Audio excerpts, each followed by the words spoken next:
¿Qué tal? Muy buen día, bienvenido a su sección de entrevista para tiempo.com.mx y Puente Libre MX. En esta ocasión, enlazándonos vía Zoom con el vocero de la reforma electoral que ha causado tanto revuelo, Roberto Fuentes, a quien le doy la bienvenida. Roberto, muy buenos días, ¿cómo estás? Muy buenos días, Pedro, con el gusto de estar aquí con ustedes, con toda tu audiencia de tiempo.com y del Puente Libre. Es un gusto, un placer tener este espacio para compartir este tema tan relevante de los últimos días. Entrándole al BAT, ¿no, Roberto? Pues andabas ahí con los temas de la Secretaría Particular del Gobernador, que es tu principal chamba, pero ahora le entras al turno de la materia electoral. Quiero decirle a nuestro auditorio que el licenciado Roberto Fuentes tiene amplia experiencia en materia electoral, lo conozco desde hace muchos años, cuando andaba ahí de representante del PAN en el IE y debatiendo algunas cosas. También hay que recordar que Roberto Fuentes fue quien llevó el caso de la impugnación de la elección del 2016, cuando se le impugnó la elección al gobernador Javier Corral, y que bueno, al último ahora el Tribunal Electoral desechó, pero él era el responsable jurídico y le conoce muy bien a estos temas. Luego de este preámbulo, pues inicio con la pregunta. Roberto, ¿por qué el gobierno del estado presenta una reforma electoral? ¿En qué se está justificando? Mira, yo me gustaría comenzar por afirmar que no hay nada mejor para nuestra democracia que tener un sistema de partidos fuertes. Hemos tenido acceso a informes como el Latinobarómetro, que en 2018 explicó cómo los partidos políticos actualmente se encuentran en una posición de desencanto. Los mexicanos están a sabiendas de que la democracia no está siendo una forma de gobierno funcional. Están incluso algunas opciones viendo formas de gobierno autoritarias como mejores formas de gobierno, y la propia encuesta nacional de impacto y calidad gubernamental del INEGI establece que los partidos políticos son la última institución a la que los mexicanos le tienen confianza, con tan solo un 24.8% de confianza. En ese sentido, nosotros hemos estado reflexionando sobre qué clase de partidos políticos necesita nuestro país, qué clase de democracia queremos, una participativa o una restringida. Sin lugar a dudas, estos datos nos hablan de que existe una brecha entre ciudadanos y políticos, entre ciudadanos y partidos políticos, de tal forma que el gobernador del estado en estos días estará por presentar una propuesta que creemos evoluciona el régimen de partidos y que expande la democracia. Pero esta propuesta, como tú bien lo comentabas, Roberto, mencionabas, hay un problema de distanciamiento entre los partidos políticos y la ciudadanía, pero ¿no crees que ese distanciamiento se dio porque los partidos ya no estaban escuchando a los ciudadanos? Y no me refiero en el tema meramente electoral, sino también de que ya no abanderan las causas de la gente. Tienes razón. Las razones y consecuencias de esta falta de confianza de los ciudadanos, sin lugar a dudas, se encuentran en la crisis de representación política de los ciudadanos, en la propia fragmentación de los partidos políticos, en el transfugismo político, en la falta de transparencia y en la corrupción. Sin lugar a dudas, todos son esos factores los que han contribuido a un desencanto con la política. Porque entonces, ante esta situación, presentan la reforma electoral. ¿Por qué el gobierno y no otra institución política? Sale de yo creo es una convicción personal del titular del Ejecutivo. Él, desde su plataforma electoral, habló de establecer mecanismos de participación ciudadana robustos que regresaran a los partidos políticos a su concepción original de entidades de interés público, de vehículos de los ciudadanos. Y lo podemos ver con el ejemplo de la Ley de Participación Ciudadana, que ha sido reconocida como una de las mejores leyes en el país de gobiernos subnacionales. Y por supuesto, el gobernador también lo mencionó desde su discurso de toma de protesta en el capítulo de la reforma del poder. Él ya ha venido impulsando este tipo de reformas, no solo ahora desde el ámbito público, sino dentro del ámbito intrapartidario, desde la reforma de la Asamblea Nacional Extraordinaria de noviembre de 2013 dentro del Partido Acción Nacional. Entonces, sin lugar a dudas, esta propuesta obedece a una convicción democrática del gobernador Javier Corral. Agradeciéndole a todas las personas que se encuentran viendo esta transmisión, ya lo sabe, que nos puede hacer llegar sus comentarios y preguntas aquí para hacérselas al licenciado Roberto Fuentes. Roberto, ¿por qué, si nos pudieras detallar antes de entrar a desmenuzar cómo es esta reforma, en grandes pinceladas, en qué consiste esta nueva reforma electoral? Como tú bien planteas, en unos días será presentada, a más tardar el sábado, creo yo, pero si nos puedes describir cómo viene esta reforma electoral. Bueno, la reforma en términos generales establece el proceso de elecciones primarias, abiertas, simultáneas y obligatorias. Y se refiere a elecciones primarias como aquella instancia previa de selección de candidatos antes de la elección general, y el resultado va a determinar qué candidatos competirán por cada uno de los partidos políticos. Se dice que es abierta porque todas las personas que se encuentran en el listado nominal de nuestro estado podrán votar en estas elecciones por el partido político a cada puesto de elección popular, que para el caso concreto de la reforma se está haciendo para el cargo de gubernatura y las presidencias municipales. Es simultánea porque las elecciones de todos los partidos a las distintas candidaturas se llevarán a cabo en una misma fecha y contarán con el mismo periodo de precampaña, generando con esto condiciones de equidad en la contienda electoral y sincronizándose todo en un mismo calendario electoral. Y por supuesto, la característica que debe de ser obligatoria. Para todas las precandidaturas, los partidos políticos tendrán que postular 2 candidaturas, por lo menos, para cargo a gobernador y para presidencias municipales, a excepción de aquellos municipios contemplados en las fracciones tercera y cuarta del artículo 17 del Código Municipal, es decir, son todos aquellos que son con una menor densidad poblacional, ¿no? Esos partidos para la presidencia municipal podrán postular candidatos únicos. ¿Qué municipios entran en este supuesto, Roberto? ¿Perdón? ¿Qué municipios entran en este supuesto? Pues mira, se me hace más fácil decirte cuáles no entran, porque son menos. Son prácticamente Chihuahua, Juárez, tendrían la obligación todos los partidos de postular al menos 2 candidaturas. Cuauhtémoc, Delicias, Parral, Nuevo Casas Grandes, Ojinaga, Saucillo, es decir, alrededor de los 13 municipios, 14 municipios más grandes. Son los que están en el artículo 17, fracción primera y segunda del Código Municipal. Entonces a ellos sí les sería obligatorio las primarias.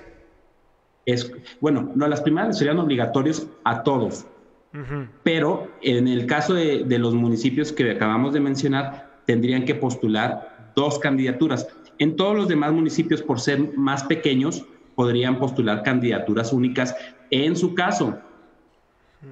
Pero si hay 2 candidaturas que se registran ante los partidos políticos y van a la primaria, pues tendrán que competir igual que en los demás municipios de mayor densidad poblacional.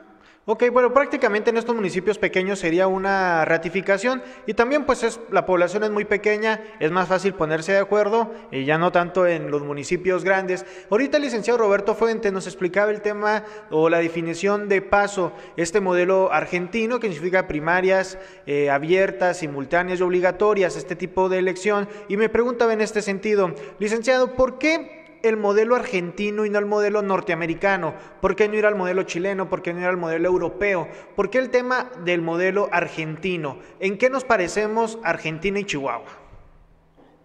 Fíjate que en realidad es una propuesta que también toma aspectos del modelo chileno.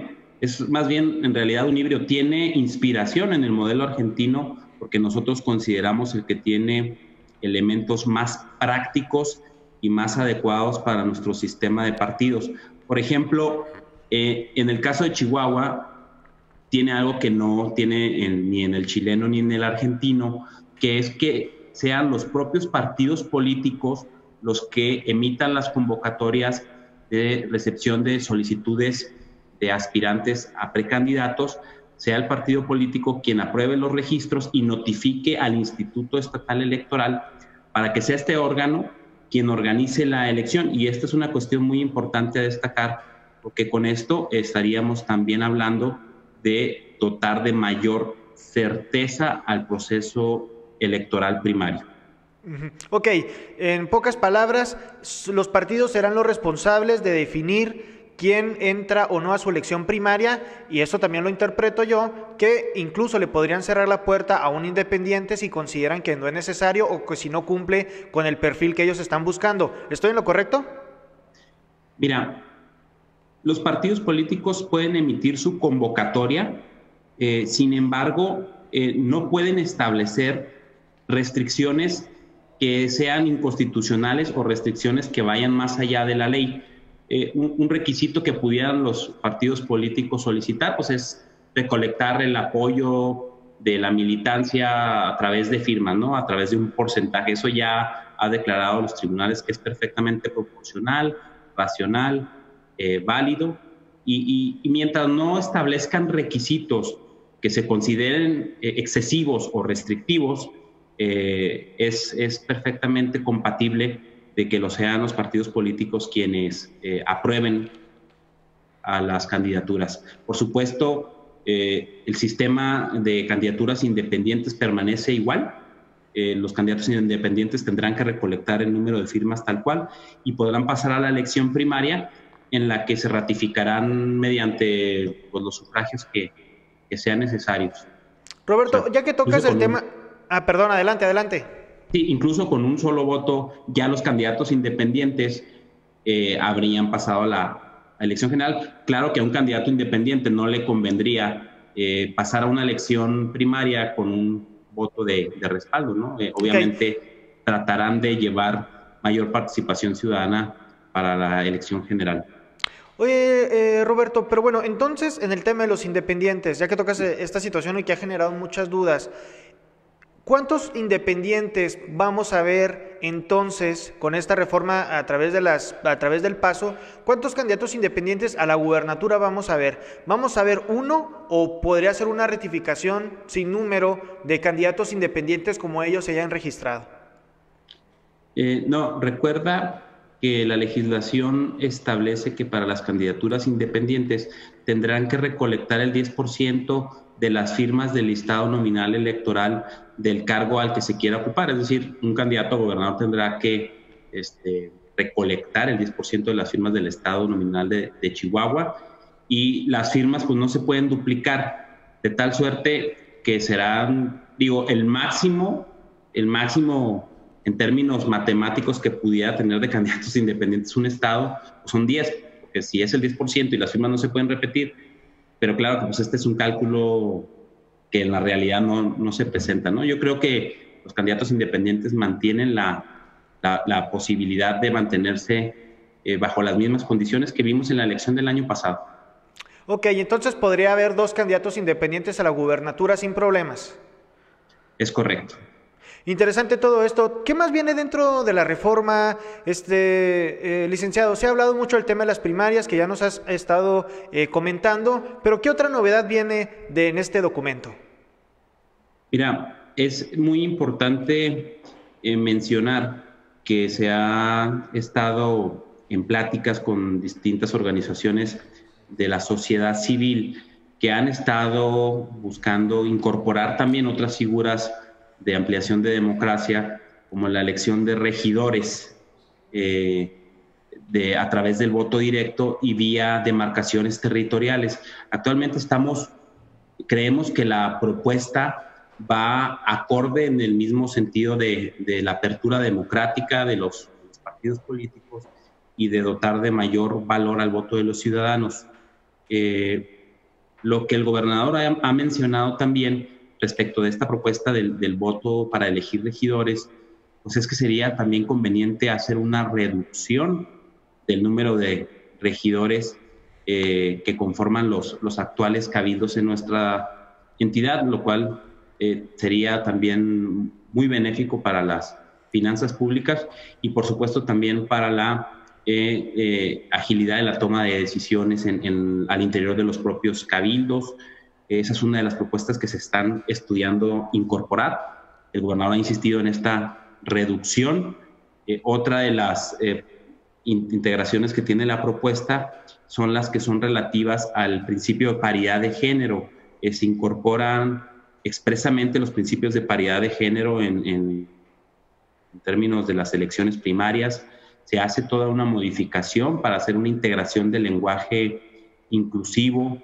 Se establecen algunas restricciones para ocupar diversos cargos como consejeros electorales y magistraturas de diferentes tipos a aquellos individuos que hayan sido sentenciados por delitos vinculados a la violencia de género, violencia intrafamiliar, a todos aquellos que sean deudores alimentarios. También se les estará aplicando esta restricción para no competir por cargos de elección popular. Y, por supuesto, se generan algunos mecanismos, algunos compromisos para la erradicación de cualquier forma de violencia de género. Otro aspecto relevante de la reforma, y es en cumplimiento de una resolución del Tribunal Electoral, es la incorporación del principio de representación indígena. Es decir, en todos aquellos municipios con densidad poblacional étnica, tendrá que incorporarse en esa medida una representación indígena en los órganos de gobierno. Interesante, licenciado. ¿Por qué van por la reducción de regidores? Ahorita que no lo comentabas, ¿cuál es la justificación que se tiene para plantear una reforma de esta situación? Pues mira, son alrededor en Chihuahua y Juárez son 21 regidores los que se encuentran integrando los cabildos. Nosotros consideramos que es un órgano muy amplio y que pudiera ser muchísimo más funcional si redujera su tamaño y que dotaría de también una facilidad o de un mayor dinamismo, una mayor facilidad de convocatoria para la toma de decisiones. Creo que los nuevos tiempos nos obligan a agilizar las formas de gobernanza. Y, por supuesto, creemos también que puede ser un ahorro importante hacer una reducción de todos los cabildos. Agradeciéndole a las personas que se encuentran viendo esta transmisión, vamos a leer algunos comentarios. Dice Caro Fuentecilla Norcegaray: los candidatos seleccionados mediante primarias gozarán de mayor legitimidad que aquellos designados por la cúpula de los partidos. Dice Rafa Sosa: excelente propuesta, tenemos que ser conscientes que este hartazgo político atiende a un tema de falta de confianza de los candidatos por parte de los votantes, y la naturaleza de la esencia de la propia modificación es fomentar que más personas cumplan con su sufragio. Han habido elecciones en que vota menos del 50% del padrón, terrible, y ante esto atiende la falta de credibilidad de los partidos políticos. Dice Roberto García del Val, le pone hashtag Ley Madero. ¿Es una ley para Gustavo Madero? De ninguna manera. Yo veo que la reforma electoral no tiene rostro, no tiene nombre. Es una reforma que es transversal, es horizontal a todos los partidos políticos, establece un mecanismo de apertura a los ciudadanos, vincula directamente la representación política a una legitimidad mayor de los candidatos, puesto que se ha visto que estos procesos amplían la participación ciudadana en términos no solo de cantidad, sino de calidad, toda vez que los ciudadanos van a poder darle seguimiento más puntual a las decisiones, a las ideas, a las propuestas, a las plataformas que van presentando los candidatos, con lo cual llegan a la jornada general con muchísima mayor información y con un razonamiento más sopesado a la hora de elegir a la candidata o al candidato de su preferencia. ¿Y cómo interpretas, Roberto, todo este movimiento que ha habido de rechazo dentro del Partido Acción Nacional, al cual tú perteneces? Yo creo que hay una falta de conocimiento de nuestra historia reciente, de nuestros principios fundacionales y un error en la concepción de lo que significa ser militante de Acción Nacional. Yo creo que abrir y compartir con los ciudadanos la oportunidad de elegir a quienes sean candidatos de nuestro partido en el cargo de la gubernatura y en las presidencias municipales, pues va más aparejado de la esencia de lo que significa ser panista que lo contrario. Además, un militante de cualquier partido político pues no es un mero selector exclusivo de candidatos, ¿no? La actividad política va más allá de eso, ¿no? Es ser un gran difusor de nuestras ideas, de nuestros principios, y irradiar, como decía uno de nuestros fundadores, Efraín González Luna, ser sujetos permanentes, constantes de irradiación de ideas y de actividad política. El propio gobernador, quiero recomendarles que vean un video en YouTube que se llama "Provoca Javier Corral una reforma histórica en el PAN". Es quien en noviembre de 2013 promovió una reforma a los estatutos precisamente para darles a los militantes la oportunidad de que eligieran a las dirigencias estatales y a la dirigencia nacional. Y de igual forma que se incorporara en el estatuto el método de selección abierto a la ciudadanía. Es decir, hay una congruencia en el titular del Ejecutivo con los principios democráticos del PAN, y que creemos que se reflejan en esta reforma sin lugar a dudas, pero pues bueno, ese ya es un tema pues más como interno, ¿no? Leyendo otros comentarios, dice David Medina, o pregunta mejor dicho, ¿cómo resolverán la inconstitucionalidad de algunas ideas que tiene esta propuesta de reforma electoral? Dice Paco Lozano, el famoso Paco Lozano, excelente. Este nuevo modelo viene a estrujar las mafias cupulares de los partidos políticos y abre la puerta a los ciudadanos para que se involucren en la misma. Dice José Luis Ordóñez, es un ahorro de recursos públicos y la apuesta de participantes aún es más sólida. Licenciado, ¿va a terminar la reforma electoral en el trife? Mira, hay quienes han señalado que la reforma atenta contra la autonomía de los partidos políticos. Sin embargo, yo creo que los partidos políticos van a tener dentro... La autodeterminación de los partidos políticos se entiende desde tres esferas: la expresión de su voluntad política a través de sus elementos normativos, como son los estatutos y reglamentos. Esa es la voluntad política de los partidos. La autodeterminación en el sentido de elegir a sus dirigencias, a las dirigencias de los órganos partidarios, y los procesos de selección de candidatos a cargos públicos.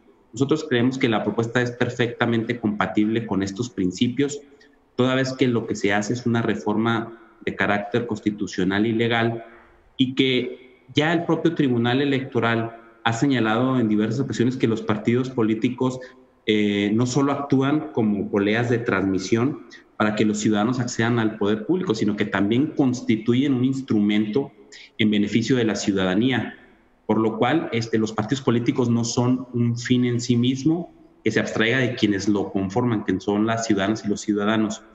Ahora bien, hay una figura que sería la que podría intentar quien se encuentre en disconformidad con la reforma, que es la acción de inconstitucionalidad.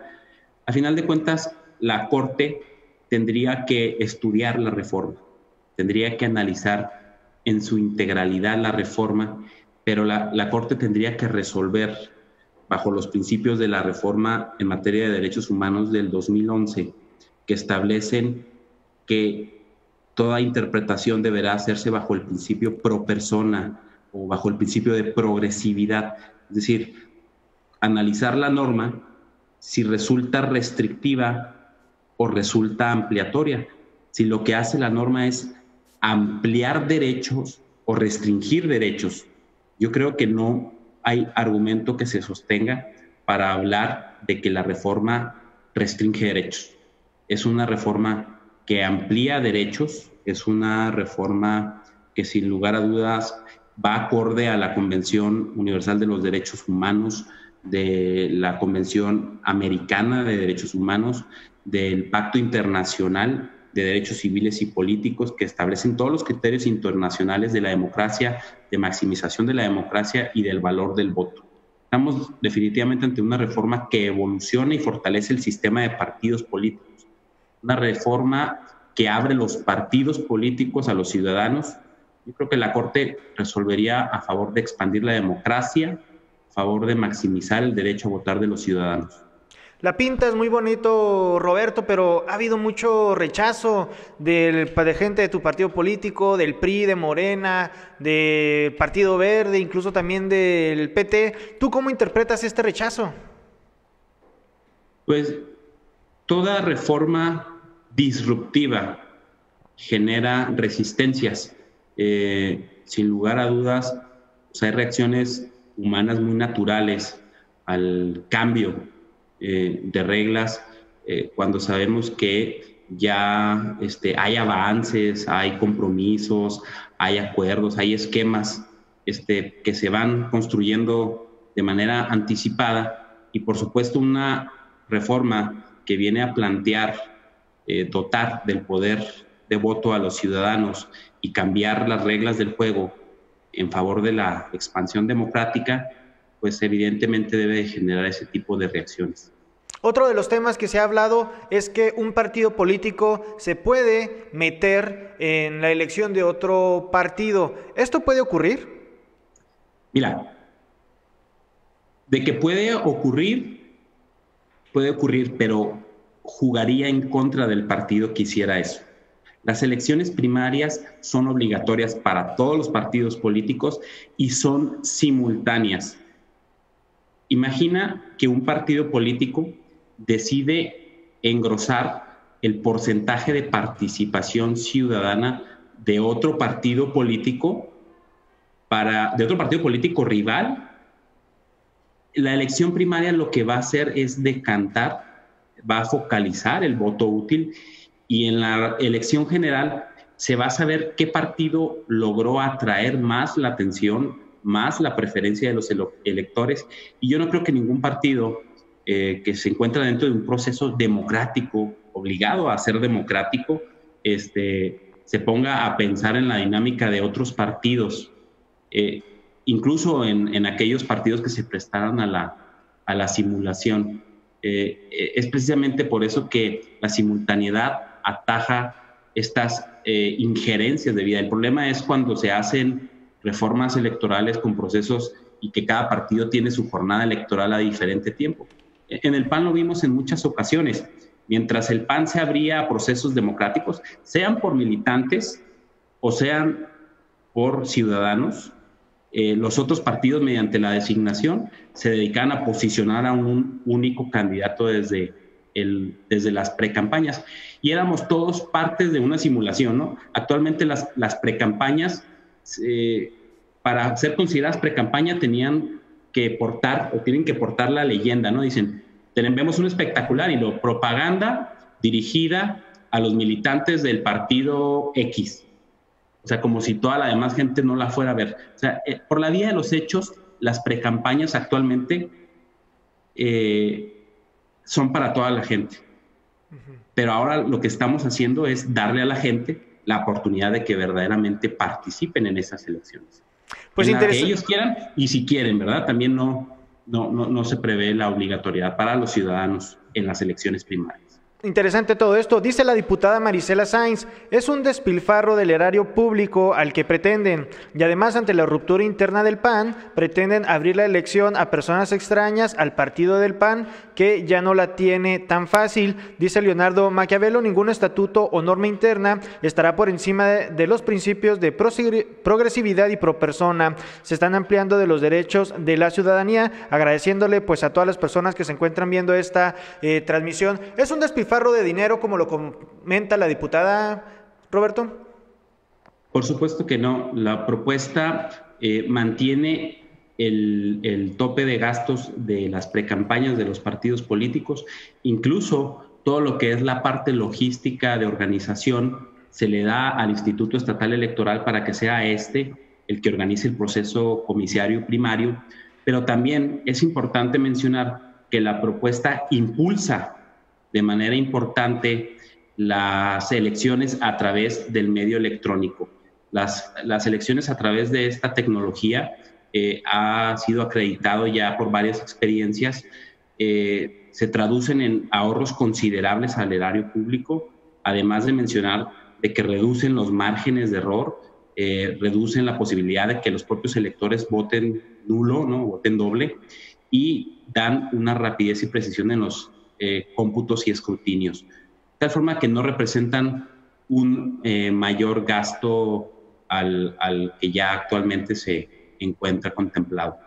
Hay una cifra, al menos así de bote pronto, que tengan ustedes, que cuánto costaría Chihuahua una elección primaria, ya sea por urnas electrónicas o por urnas tradicionales? Estamos todavía trabajando en presupuestos, estamos tratando de tener algún estimado. Sin embargo, mira, en esta cuestión del costo del voto, actualmente los partidos políticos destinan una cantidad de recursos importantes a las precampañas.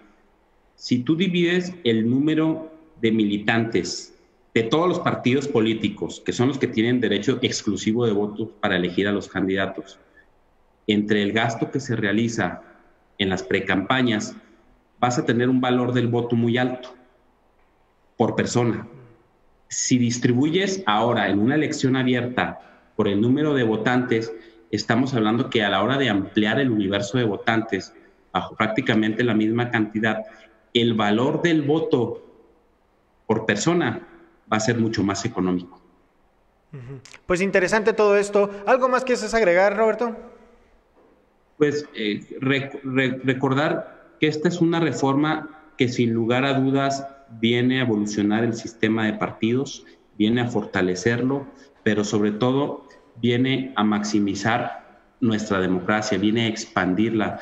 Chihuahua hoy puede convertirse en un referente nacional de nueva cuenta en términos democráticos y pedirles a la gente que nos apoye, que dirijan a sus diputados algunas cartas a efecto de expresar su sentir, si desean participar en estos procesos. Hay mucha gente que por años ha intentado afiliarse a distintos partidos políticos y se han visto topados con burocracias partidarias que les impiden ingresar, y hoy tendrán esta oportunidad de incidir en las decisiones y no ser simples espectadores. Esto es la reforma electoral, es una ampliación de nuestra democracia. Pues muchísimas gracias, Roberto. Al contrario, Pedro, muchas gracias por el espacio y la invitación. Te mando un abrazo.